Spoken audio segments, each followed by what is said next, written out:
You attend the chilling story of what's happened to another Chicago mother. She was shot 11 times in a cold-blooded shooting.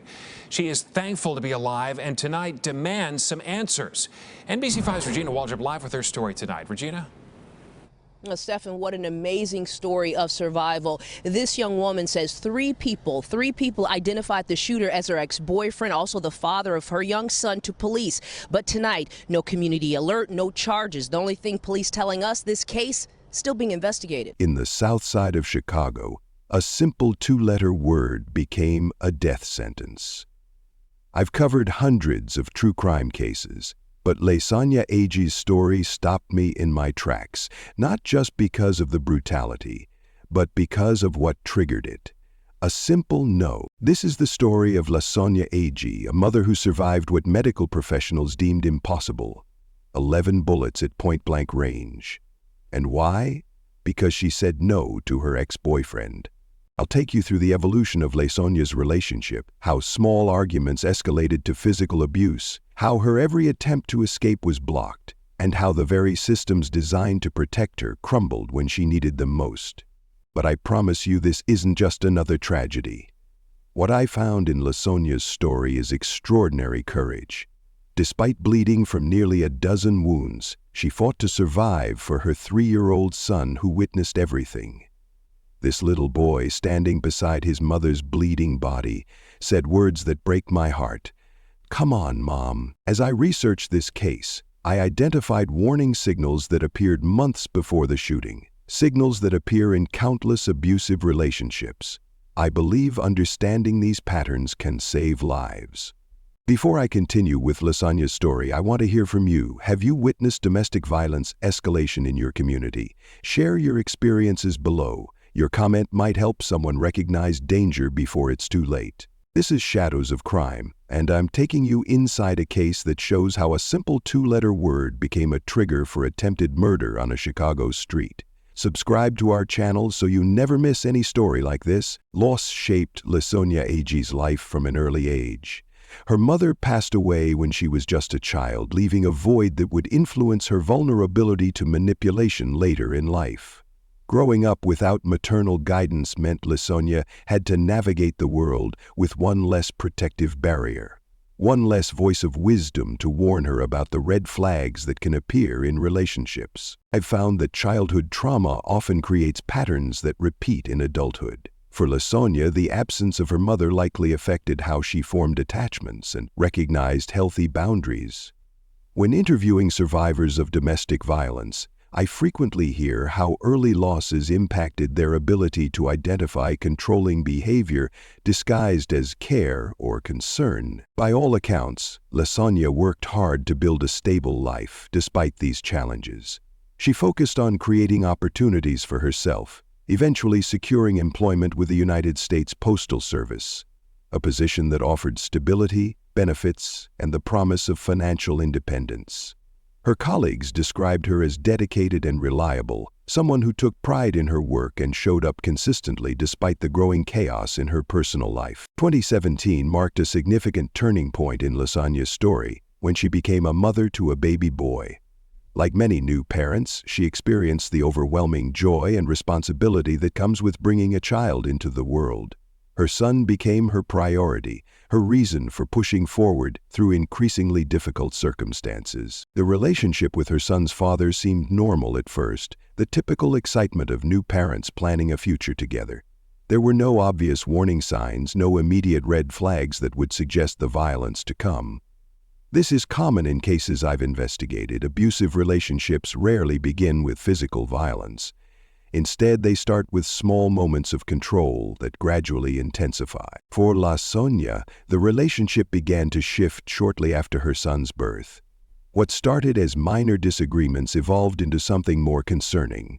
The father of her child began exhibiting possessive behaviors, questioning her movements and expressing jealousy over innocent interactions. These early signs of control were subtle: a text asking where she was, comments about her clothing, or expressions of disapproval about her friends. Lasana later reflected that she didn't recognize these behaviors as problematic at the time. Like many victims of domestic violence, she rationalized his actions as expressions of love or protection rather than control. The transition from caring partner to abuser happened so gradually that the line between normal concern and dangerous possession blurred. As her son grew from infant to toddler, Lasana's relationship continued to deteriorate. The father's need for control expanded beyond Lasana herself to include decisions about their child and their living situation. When she attempted to assert independence, choosing an apartment or making decisions about her son, his response grew increasingly hostile. What makes Lasana's story particularly important is how it illustrates the progression from emotional manipulation to physical danger. By the time she recognized the severity of her situation, she was already entangled in a complex web of financial dependence, fear, and isolation. The perfect conditions for abuse to flourish. Her postal service job became both a lifeline and a target. It represented independence, which threatened her partner's control. As I've seen in many cases, abusers often sabotage their victims' employment as a way to increase dependence and isolation. For Lasana, her workplace would eventually become another battleground in her struggle to maintain autonomy. The early chapters of Lasana's life set the stage for what was to come. A woman striving for stability, while increasingly trapped in a relationship that would ultimately threaten not just her future, but her very survival.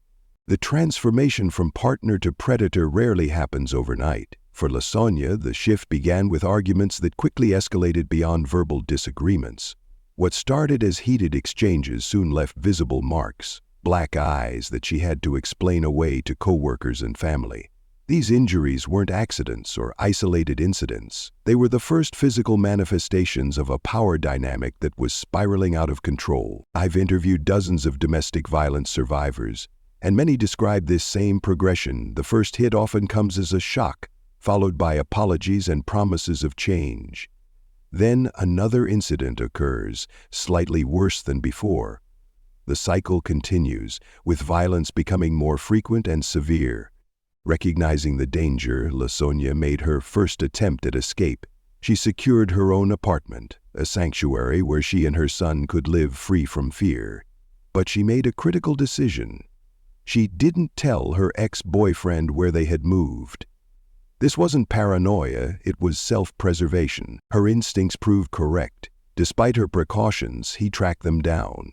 The restraining order she had obtained became just a piece of paper when he showed up at her new home. When police arrived to enforce the order, he resisted arrest, an early warning sign of his disregard for legal boundaries and authority. The situation reached a breaking point when Lasana signed a lease without including her ex-boyfriend.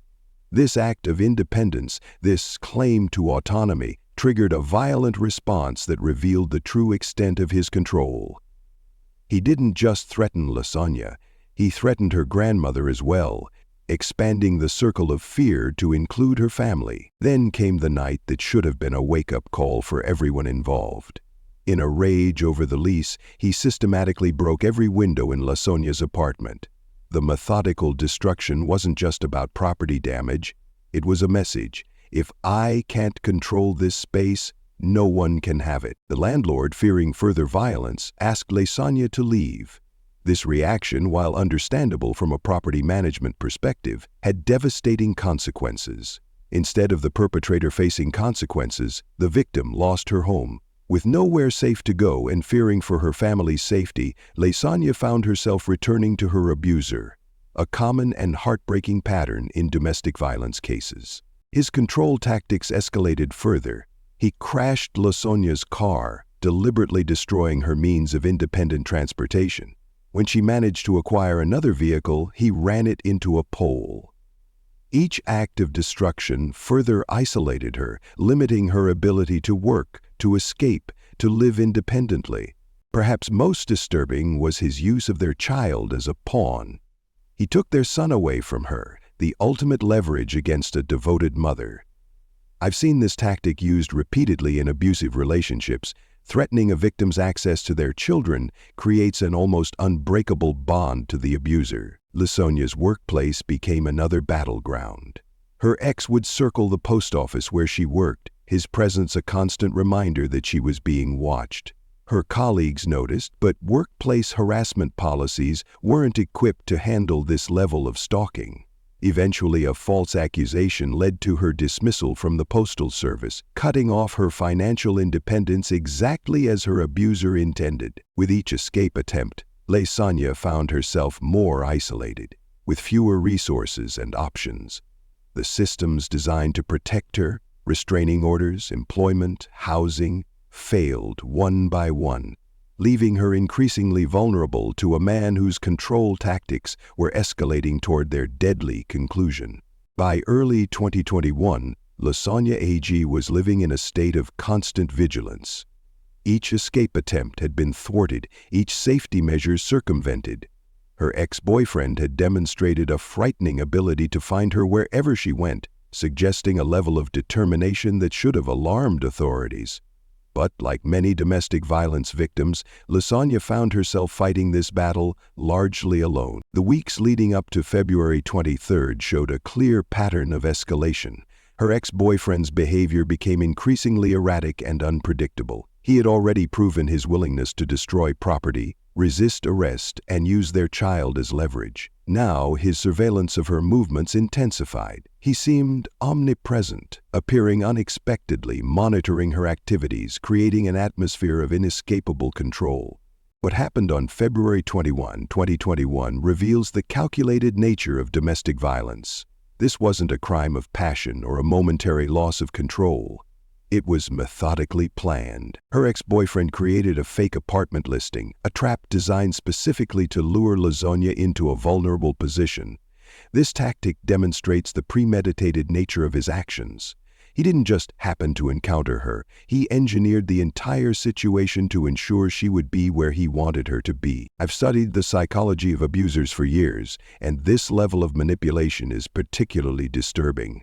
It shows not just anger or jealousy, but a fundamental need to dominate and control another human being. When an abuser reaches this stage, where they're willing to create elaborate scenarios to maintain control, the danger level increases exponentially. The fake apartment listing worked. Lasana arrived at the location, likely hoping to find a new safe haven for herself and her son. Instead, she found her ex-boyfriend waiting. This moment, being confronted by the person she had been trying to escape, must have triggered immediate fear. Her instincts told her not to get into his car when he demanded it. This refusal, this simple assertion of her right to say no, became the trigger for what followed. It's a pattern I've seen repeatedly in domestic violence cases. The most dangerous moment for a victim is often when they finally stand firm against their abuser's demands. The rejection of control becomes, in the abuser's mind, an unforgivable challenge to their authority. What makes this case particularly chilling is how her ex-boyfriend initially appeared to accept her refusal.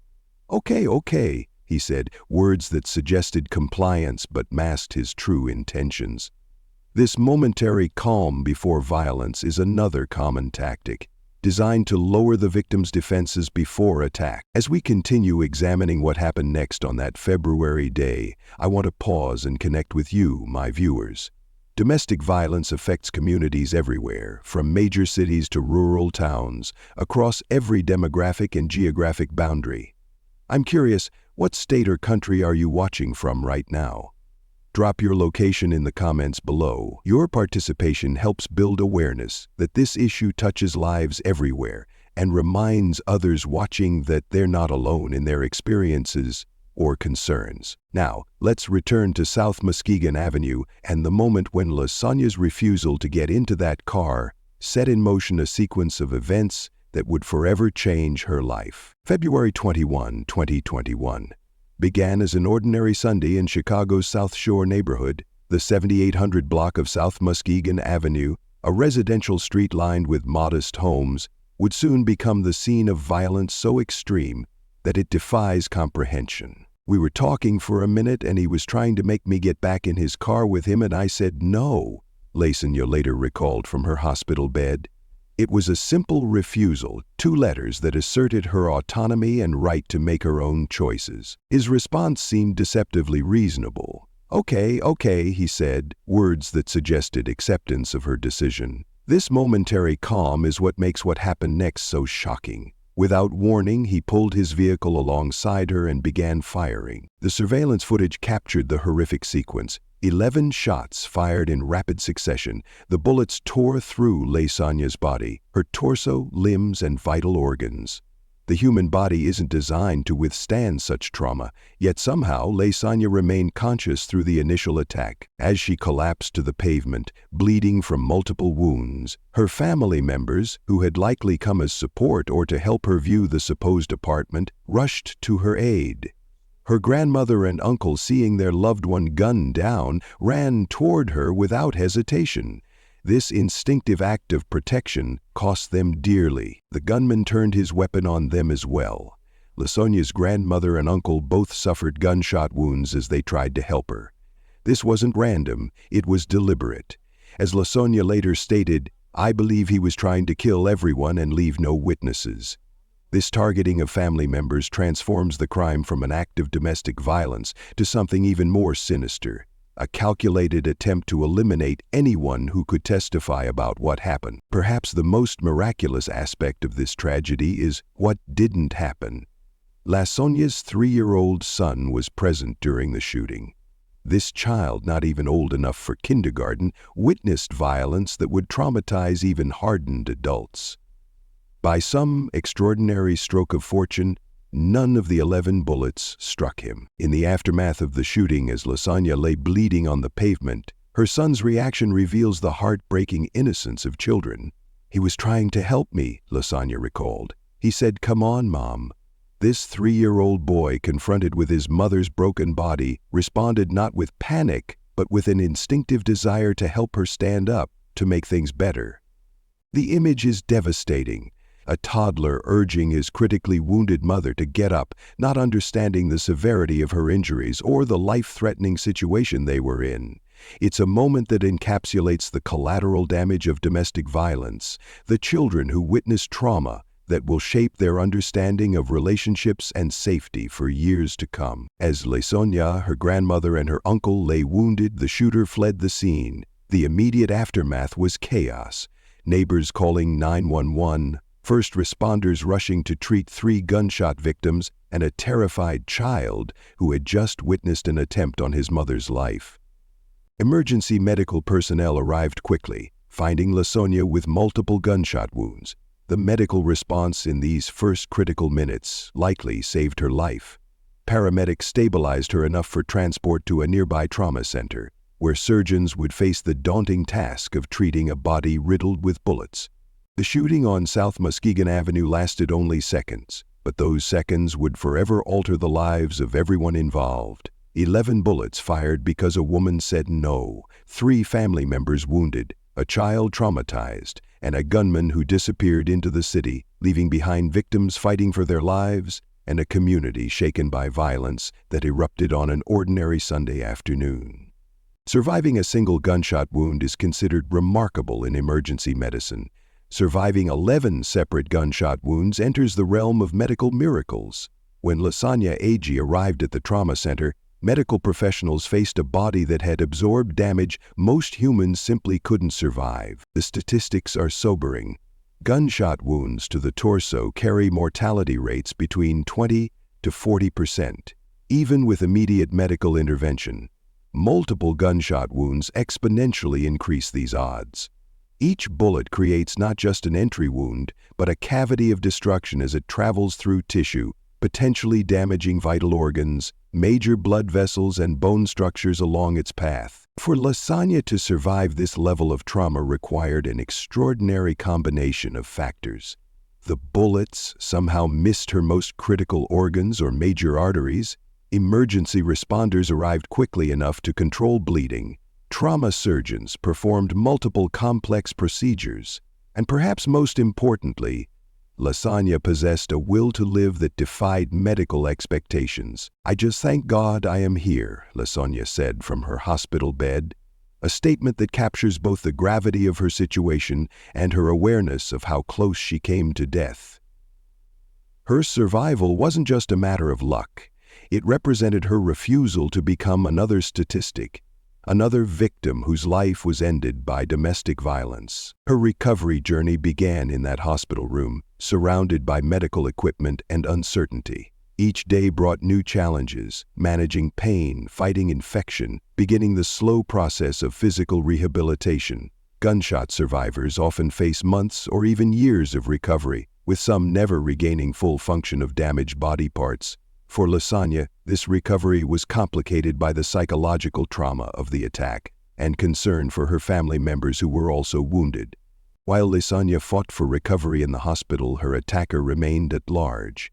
"There is no way he should still be roaming the city when he shot 3 people, she stated, her words reflecting both frustration with the justice system and fear for her continued safety. The manhunt for her ex-boyfriend became a priority for Chicago police, but apprehending domestic violence perpetrators can be challenging, especially when they have demonstrated such extreme violence and a willingness to evade capture.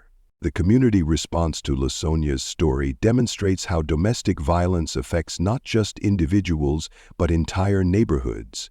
A GoFundMe campaign was established to support her recovery and living expenses, a grassroots effort to provide what official systems could not. Friends, family, and even strangers contributed, recognizing that Lasana's journey back to health and safety would require resources beyond what she could manage alone. This community support represents a crucial lifeline for domestic violence survivors. Medical bills, lost wages, relocation costs, and childcare expenses can quickly overwhelm victims already dealing with physical and emotional trauma. For Lasana, this support meant she could focus on healing rather than financial survival. Despite the horror of what happened on South Muskegon Avenue, Lasana's survival story offers a powerful counter-narrative to the typical domestic violence tragedy. She refused to become just another victim, instead becoming a survivor whose story might help others recognize danger before it escalates to violence. Lasana Agee's case reveals a troubling pattern of systemic failures that left her vulnerable despite her repeated attempts to seek protection. The restraining order she obtained against her ex-boyfriend proved to be merely symbolic. When he violated it by showing up at her residence, his resistance to arrest should have triggered enhanced monitoring or intervention. Instead, he remained free to escalate his behavior. Housing instability became another critical failure point. When Lasana's landlord asked her to leave after her ex-boyfriend broke every window in her apartment, the system effectively punished the victim rather than the perpetrator.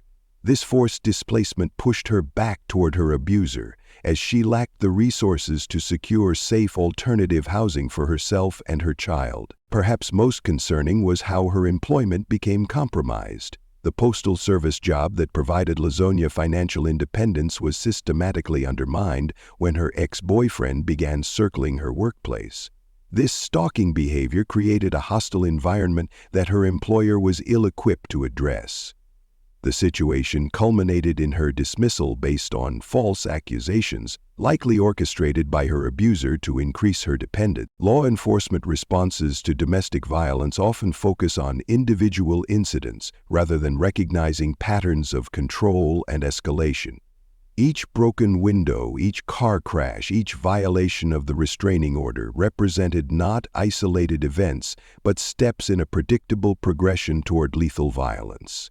The system's failure to connect these dots left Lasana fighting this battle largely alone. The fake apartment listing that lured Lasana into danger demonstrates how abusers exploit their victims' vulnerabilities. Her need for safe housing created by earlier system failures became the very trap her ex-boyfriend used to locate her. This circular pattern of vulnerability is common in domestic violence cases where each system failure compounds the next. These gaps in protection aren't unique to Lasana's case. Across America, domestic violence victims encounter similar barriers.